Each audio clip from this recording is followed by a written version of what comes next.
Hey everyone, this is Tim from YourSixGaming. Today in this video, I'm going to show you how to redeem a gift card code on your PlayStation 5. So the easiest way to do this is go over to the PlayStation Store, press down, go up, go all the way to the right, and go to More.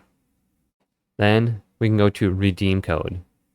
And we can enter in the 12-character voucher code right here to use a 10-character discount code, add one or more items to your cart, and enter in the discount code at checkout. So enter in the code right here, whatever it is, and then press enter and go to redeem.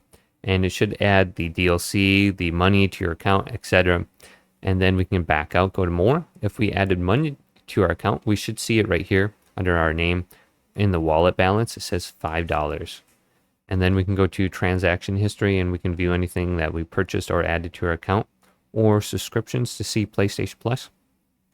Now we can do this another way if we go to settings, users and accounts, and then wait for this load, and then go to payment and subscriptions. And then we have redeem codes right here. So if you got voucher codes, PlayStation Plus, or funds for your wallet, enter it in right here. So hopefully this video did indeed help you out. Did, leave it a big thumbs up.